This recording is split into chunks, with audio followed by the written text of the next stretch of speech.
الحمد للہ رب العالمین والصلاة والسلام علی سید الانبیاء والمرسلین اما بعد فاعوذ باللہ من الشیطان الرجیم بسم اللہ الرحمن الرحیم ان اللہ وملائکتہ یصلون علی النبی یا ایہا الذین آمنوا صلوا علیہ وسلموا تسلیما اللہم صلی علی سیدنا وشفیعنا وحبیبنا ومولانا محمد وبارک وسلم صلاۃ والسلام علیک یا رسول اللہ صلی اللہ تعالی علیہ وسلم وَلَقَدْ نَعْلَمُ أَنَّكَ يَضِيقُ صَدْرُكَ بِمَا يَقُولُونَ فَسَبِّحْ بِحَمْدِ رَبِّكَ وَكُن مِّنَ السَّاجِدِينَ وَاعْبُدْ رَبَّكَ حَتَّى يَأْتِيَكَ الْيَقِينُ۔ اور بے شک ہمیں معلوم ہے کہ ان کی باتوں سے آپ کا دل تنگ ہوتا ہے، تو آپ اپنے رب کی حمد کرتے ہوئے اس کی پاکی بیان کیجئے اور سجدہ والوں میں سے ہوں، اور مرتے دم تک اللہ تبارک و تعالیٰ کی عبادت کرتے رہیے۔ پچھلی آیات میں یہ ذکر ہوا تھا کہ کفار و مشرکین نے اللہ کے رسول صلی اللہ تعالیٰ علیہ وسلم کو بہت ستایا، اور میرے آقا صلی اللہ تعالیٰ علیہ وسلم نے جب انہیں بارہا ایمان کی دعوت دی، اس کے باوجود بھی وہ کفر و شرک چھوڑنے پر آمادہ نہ ہوئے، تو اللہ کے رسول علیہ السلام لوگوں کی ہدایت کو بہت زیادہ چاہنے والے تھے۔ جب وہ ہدایت کی طرف نہیں آنے کے لیے تیار ہوئے تو اس سے آپ کا سینہ مبارک تنگ ہو جاتا تھا۔ آپ کی یہ دلی خواہش تھی کہ لوگ ہدایت کو قبول کریں، جہنم سے بچ کر جنت میں جانے کا سامان کریں۔ تو جب اللہ کے رسول علیہ السلام کا اس سے دل تنگ ہوا ان کے ایمان نہ لانے کی وجہ سے، تو اللہ نے اپنے حبیب کی تسلی کے لیے فرمایا، محبوب ہمیں معلوم ہے کہ ان کی باتوں سے آپ کا دل تنگ ہوتا ہے۔ اب جب میرے آقا علیہ السلام کے قلب مبارک پر صدمہ ہوا تو اللہ نے فرمایا، محبوب فسبح بحمد ربک وکن من الساجدین، آپ اپنے رب کی حمد کرتے ہوئے اس کی پاکی بیان کیجئے اور سجدہ والوں میں سے ہو جائیے۔ یہ اتنا بڑا وظیفہ ہے اللہ نے اپنے حبیب کے واسطے سے ہمیں عطا فرما دیا۔ جب دل تنگ ہو جائے، غم اور آفتیں اور مصیبتیں ہمارے اوپر ٹوٹ پڑیں اور کہیں دل نہ لگے، غموں کا جب کوئی علاج نظر نہ آئے، اور جب دل کے اندر اطمینان اور سکون کا کوئی راستہ باقی نہ رہ جائے، تو رب نے فرمایا فسبح بحمد ربک، اس کا بہت اچھا راستہ یہ ہے کہ اپنے رب کی پاکی بولتے ہوئے، اس کی اپنے رب کی حمد کرتے ہوئے اس کی پاکی بیان کرو۔ یعنی سبحان اللہ جب پڑھو گے تو یہ اللہ کی تسبیح ہو گئی، اور الحمدللہ کہو گے تو یہ اللہ کی حمد ہو گئی۔ تو بندہ جب سبحان اللہ والحمدللہ اس طرح کی تسبیحات کو پڑھ کر اللہ کی حمد و ثنا کرے گا تو اللہ تبارک و تعالیٰ اس کے دل کے اندر اطمینان اور سکون پیدا فرمائے گا، جو اطمینان اور سکون نیند کی گولیوں سے نہیں حاصل ہوگا، مال و دولت سے نہیں حاصل ہوگا، اور دنیا کی دیگر عیش و عشرت کی جگہوں سے حاصل نہیں ہوگا، وہ اطمینان اور سکون اللہ کی پاکی اور اس کی حمد کرنے سے بیان ہوگا، سے جو ہے وہ حاصل ہو جائے گا۔ اس لیے کہ دل کو پیدا کرنے والا بھی پروردگار، اور دل کو سکون اور اطمینان دینے والا بھی اللہ تعالیٰ۔ جب اس کی ہم پاکی بیان کریں گے، کہیں اللہ تو تیرے لیے پاکی ہے، اللہ تو ہر عیب سے پاک ہے، اللہ تیرے لیے ساری تعریفیں ہیں، جب اللہ کی پاکی میں ہماری زبان کھلے گی تو پھر دیکھو اللہ کی طرف سے اطمینان اور سکون کا کیسا خزانہ ہمارے دلوں کے اوپر اترتا ہے۔ تو اسی لیے فرمایا گیا کہ جو بندہ سبحان اللہ و بحمدہ پڑھتا ہے تو اللہ تبارک و تعالی اس کے نام کا جنت کے اندر ایک باغ یا ایک درخت لگا دیتا ہے۔ یہ کتنا بڑا خزانہ ہے۔ اور فرمایا گیا کہ جو بندہ 100 مرتبہ سبحان اللہ و بحمدہ سبحان اللہ العظیم یا سبحان اللہ و بحمدہ جو بندہ پڑھ لے 100 مرتبہ تو اس کے سارے گناہ معاف کر دیے جاتے ہیں، اگرچہ وہ سمندر کے جھاگ کے برابر بھی کیوں نہ ہو۔ میرے آقا صلی اللہ تعالیٰ علیہ وسلم کی بارگاہ میں ایک شخص حاضر ہوئے اور انہوں نے اپنے رزق کے تنگ ہونے کی شکایت کی، یعنی انہوں نے کہا کہ یا رسول اللہ میرا رزق تنگ ہو گیا اور میں تنگ حالی کا شکار ہوں، میرے پاس میں مال و دولت نہیں آتے۔ تو اللہ کے رسول علیہ الصلوۃ نے ان کو بھی یہی وظیفہ بتایا جو اللہ تبارک و تعالیٰ نے اپنے حبیب کو عطا فرمایا تھا۔ اللہ کے رسول علیہ السلام نے فرمایا کہ تم ایک کام کرو، جب صبح صادق ہو جائے، یعنی فجر کا وقت جب شروع ہوتا ہے، اس کے بعد سے لے کر کے فجر کی نماز سے پہلے اس درمیان میں جو ٹائم رہتا ہے، اس میں 100 مرتبہ سبحان اللہ و بحمدہ، سبحان اللہ العظیم و بحمدہ استغفر اللہ، اس کو پڑھ لو تو دنیا تمہارے پاس میں ذلیل ہو کر کے آئے گی، یعنی دنیا کو جھک مار کر کے تمہارے پاس میں آنا پڑے گا، اور دنیا کے خزانے تمہارے جو ہے وہ دامن کے اندر سمٹ کر کے آ جائیں گے۔ صحابی نے پڑھا تو بعد میں اللہ کے رسول علیہ السلام کی بارگاہ میں آئے اور کہنے لگے یا رسول اللہ، دنیا اتنی آ گئی کہ مجھ کو سمجھ میں نہیں آتا کہ میں کہاں پہ رکھوں اور کہاں پہ نہ رکھوں۔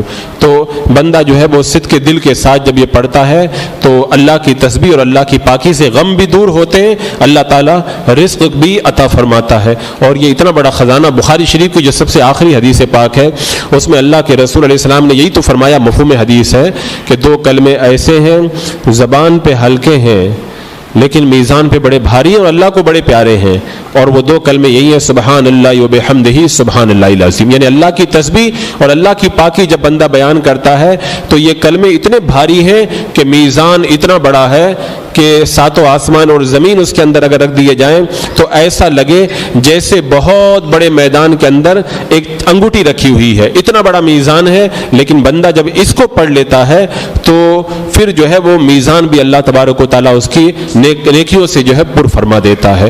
تو اچھا، ایک بات یہاں پہ یہ بھی یاد رکھی جائے، جب اس طرح کی باتیں بتائی جاتی ہیں لوگ پڑھنا شروع کر دیتے ہیں اور بعد میں کہتے ہیں میں نے پڑھا مجھے کوئی فائدہ ہی نہیں ہوا۔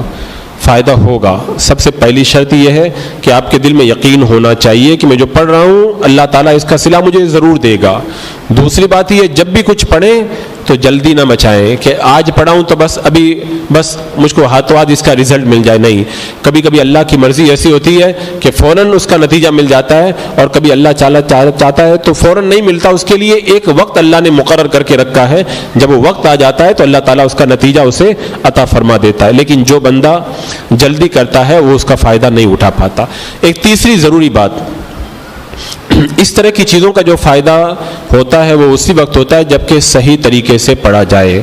عام طور پر ہم صحیح طریقے سے پڑھتے ہی نہیں ہیں ہم لوگ، جیسے سبحان اللہ و بحمدہ سبحان اللہ العظیم، اس کے جو الفاظ ہیں آپ وہ پڑھیں گے تبھی تو آپ کو فائدہ ملے گا۔ اب آپ کا تلفظ صحیح نہیں ہے اور آپ صحیح طریقے سے پڑھ نہیں رہے تو کہاں سے فائدہ ملے گا؟ معاذ اللہ، جیسے آپ یہ پڑھ دیں سبحان اللہ و بحمدہ سبحان اللہ العظیم، آپ عظیم پڑھ دیں گے تو یہ تو معاذ اللہ کفر ہو گیا۔ یہ تو آپ زوئے کی جگہ جو ہے زوا کی جگہ آپ اگر جیم پڑھ دیں گے تو اس کا فائدہ کیا ملے گا؟ اور آپ جو ہے الٹے نقصان کے اندر پڑ گئے۔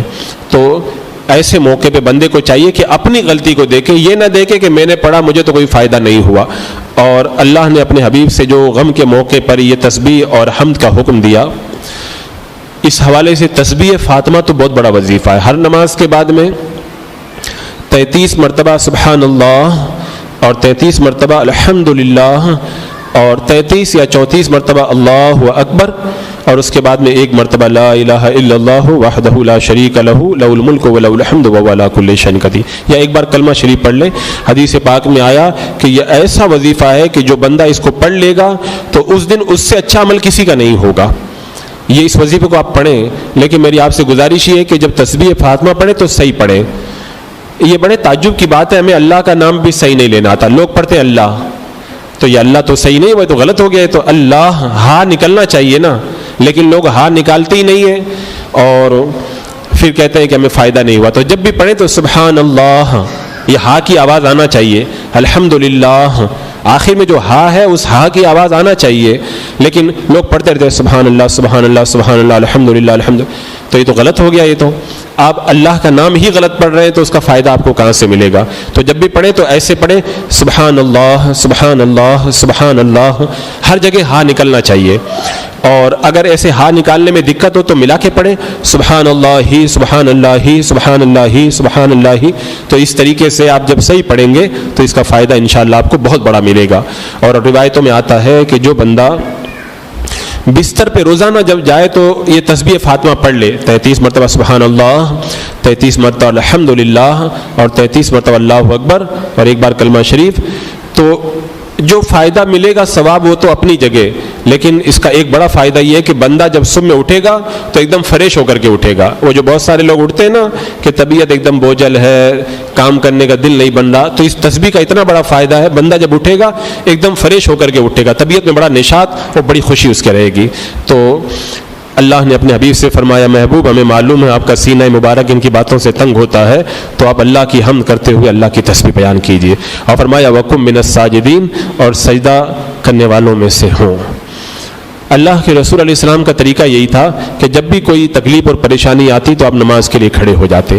اللہ نے فرما دیا محبوب جب دل تنگ ہو جائے تو پھر آپ سجدہ کرنے والوں میں ہو جائیں. تو پھر آپ بھی اس وظیفے کو اپنائیں. جب بھی کوئی پریشانی آ جائے کسی بابا اور کسی اور کے پاس جانے کی ضرورت نہیں ہے, آپ اللہ کی بارگاہ میں آئیں اور نماز کے لیے کھڑے ہو جائیں, پریشانی خود دور ہوتی ہوئی نظر آئے گی. آج کل یہ بڑا عجیب چکر نکل چلا ہے کہ آدمی کو جب پریشانی ہو جاتی ہے تو کوئی بابا تلاش کرتا ہے. ٹھیک ہے, کوئی اگر واقعی ایسی جادو یا کوئی تکلیف ہے تو ہمیں علاج کرانا چاہیے, اس کا انکار نہیں ہے, لیکن میرے کہنے کا مطلب یہ کہ نماز بندہ نہیں پڑھتا ہے اور بابا کو تلاش کرتا. پہلے آپ نماز پڑھیں, اس کے بعد میں علاج کرائیں تو اللہ تعالیٰ اس کا فائدہ دے گا.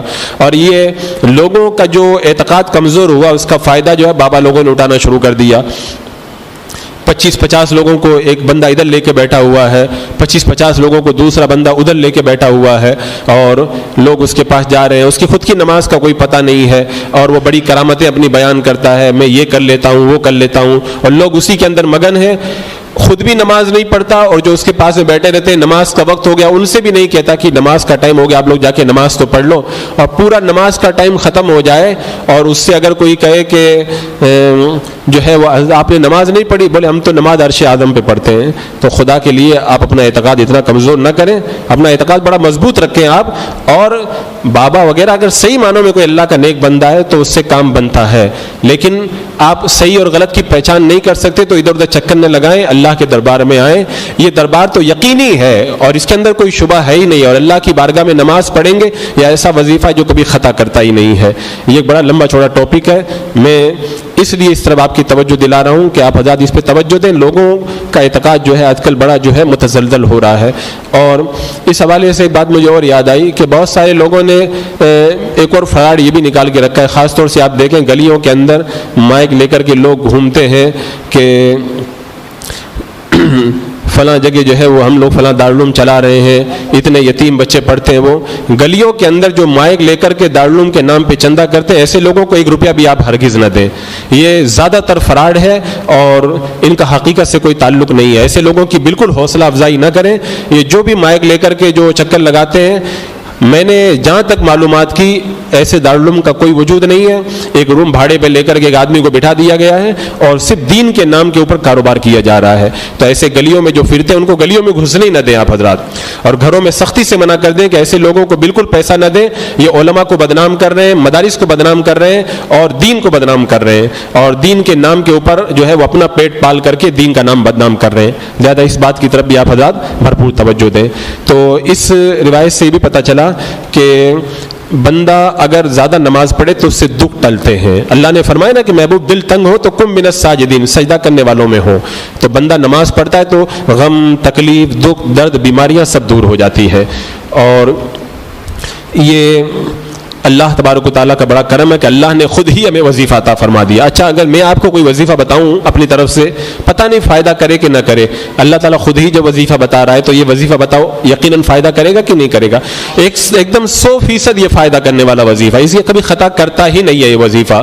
اور اسی لیے اعلیٰ سرکار نے فرمایا لوگ رزق کا وظیفہ تلاش کرتے ہیں, اللہ نے رزق کا وظیفہ قرآن میں بتا دیا ہے. فرمایا کہ وَمَن يَتَّقِ اللَّهَ, جو اللہ تبارک و تعالیٰ سے ڈرتا ہے تو یجعل لہ مخرجا, اللہ تعالیٰ اس کے لیے جو ہے وہ راستہ نکال دیتا ہے. وَيَرْزُقُ مِنْ حَيْثُ لَا يَحْتَسِبُ, اور ایسی جگہ سے روزی دیتا ہے جہاں سے بندہ سوچ بھی نہیں سکتا ہے.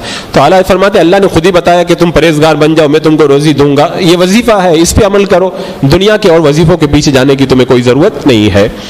تو یہ فرمایا گیا کہ جو بندہ سجدہ کرتا ہے تو اللہ کا بڑا قرب حاصل کر لیتا ہے, اور جو اللہ کا ولی ہوتا ہے ولایت کے راستے میں جاتا ہے اس کی حالت ہی ہوتی ہے کہ ہم لوگ تو جب سجدہ کرتے ہیں اگر دل لگا کر تو اللہ کا قرب حاصل ہوتا ہے. جو اللہ کا نیک بندہ رہتا ہے وہ ہر وقت اللہ کی محبت میں غرق رہتا ہے, ہر وقت اللہ کی محبت میں وہ حاضر رہتا ہے. اب آپ سوچیں ہم کہتے ہیں نماز پڑھتے ہیں دکھ دور نہیں ہوتا، ہم نماز پڑھتے ہی کہاں ہیں صحیح طریقے سے؟ آپ سجدہ کر کے دیکھیں، دل لگا کے سجدہ کریں. میں کہتا ہوں، یقیناً کہتا ہوں کہ اگر سارے دکھ دور نہ ہو جائیں تو آپ مجھے آ کر کے بتانا. آپ سجدے میں سر رکھیں اور یہ تصور کریں کہ میں اللہ کی بارگاہ میں جھک گیا ہوں، میرا مالک مجھے دیکھ رہا ہے. پھر دیکھو رحمت کی کیسی بارشیں نازل ہوتی ہے. ایک پیر طریقت کے بارے میں منقول ہے، کسی عاشق کو بغداد کے اندر بھرے بازار کے اندر کوڑے مارے جا رہے تھے، تو اف تک نہیں کر رہا تھا، وہ بالکل کوڑے کھا رہا تھا. تو لوگوں کو بڑی تشویش ہوئی. لوگوں نے پوچھا کہ اتنے زبردست کوڑے مارے جا رہے ہیں، تم اف تک نہیں کر رہے ہو؟ تو اس نے جواب میں کہا کہ جب مجھے کوڑے مارے جا رہے تھے، مار پڑ رہی تھی، تو میرا ایک دوست جس سے میں پیار کرتا ہوں میری آنکھوں کے سامنے کھڑا تھا، تو اس کے دیدار کی وجہ سے مجھے کوڑوں کی مار کا پتہ ہی نہیں چل پا رہا تھا. اگر دنیا کا آدمی کسی دنیا کے انسان سے محبت کرے، وہ نگاہوں کے سامنے ہو، تو انسان کو تکلیف کا پتہ نہ چلے. اور جو بندہ کہے کہ میں خدا سے محبت کرتا ہوں، پھر وہ سجدے میں سر رکھ دے، تو پھر تکلیفیں اس کی کیسے دور نہیں ہوں گی. ایک نوجوان بھرے مجمع کے اندر جو ہے وہ زور زور سے کوڑے کھانے لگا، تو 99 کوڑے لگ گئے، کچھ بھی نہیں کہا اس نے. لیکن جب 100واں کوڑا مارا گیا تو چلا اٹھا. حضرت شیخ شبلی رحمۃ اللہ تعالیٰ علیہ، سلسلہ قادریہ کے بڑے مشہور بزرگ، بغداد شریف میں ان کا مزار ہے. غوث پاک رضی اللہ تعالیٰ عنہ کے مزار سے 100 کلومیٹر کے فاصلے پر ان کا مزار. بڑے پائے کے بزرگ ہیں. بے شبلی شیر حق دنیا کے کتوں سے بچا، جن کا ہم یہ وظیفہ پڑھتے ہیں، تو یہ وہیں پر موجود تھے. انہوں نے نوجوان سے پوچھا، 99 کوڑے کھائے چپ چاپ رہا، 100ویں کوڑے میں چلانے کیوں لگ گیا؟ تو اس نے کہا کہ میرا محبوب جو ہے نگاہوں کے سامنے تھا، تو مجھے پتہ نہیں چل پا رہا تھا. جب 99 کوڑے پورے ہو گئے تو میرے محبوب نے پردہ ڈال لیا اور چہرہ چھپا لیا. تو پھر مجھ کو جب 100واں کوڑا پڑا تو میں درد سے چلا اٹھا. تو حضرت شبلی رحمۃ اللہ تعالیٰ علیہ نے ارشاد فرمایا کہ جو بندہ صحیح معنوں میں اللہ کو پہچان لیتا، پھر اس کو کبھی کوئی غم نہیں ہوتا.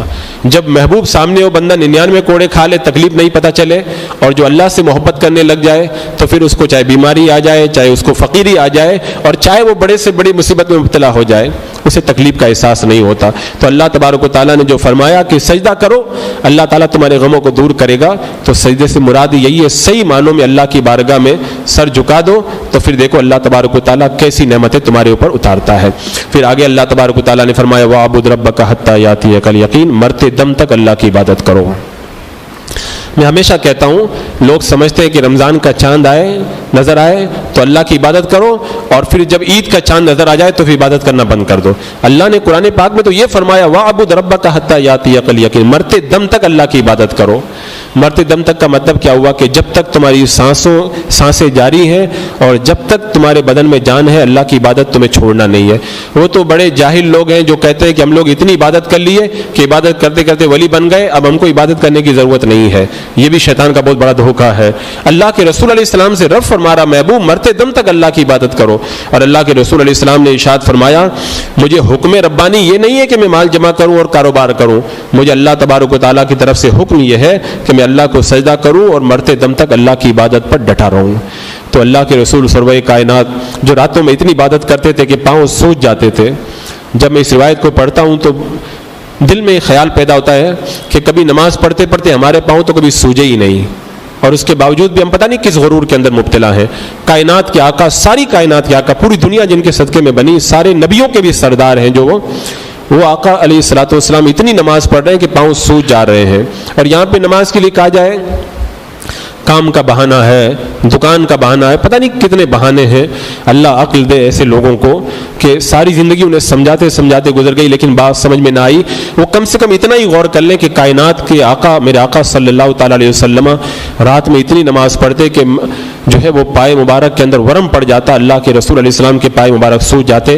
میں نے روایتوں میں پڑھا بزرگوں کے بارے میں کہ وہ اتنی نمازیں پڑھا کرتے تھے کہ جب رات ختم ہونے کو آتی تھی تو ان کے پاؤں سوج کر کے ایسے ہو جاتے تھے جیسے اونٹ کے پاؤں، اور جب وہ پھر بستر کی طرف جاتے تھے تو چل کر نہیں جاتے تھے، وہ گھٹنوں کے بل گھسیٹتے گھسیٹتے اپنے آپ کو بستر تک لے کے جاتے تھے. اور ایک بزرگ نے تو حد کر دی، ان کا نام مجھے یاد نہیں رہ گیا، ان کے بارے میں نے روایت میں جب یہ پڑھا تو میں حیرت میں ڈوب گیا. وہ رات بھر نماز پڑھتے، جب نیند آنے لگتی تو معلوم وہ کیا کرتے تھے، وہ سمندر میں کود جاتے تھے وہ، اور پھر تیرتے تیرتے جو ہے وہ عبادت کرتے تھے، اور اپنے نفس سے کہتے تھے اگر تو ایسے نہیں مانے گا تو پھر میں ایسے اللہ کی عبادت کروں گا.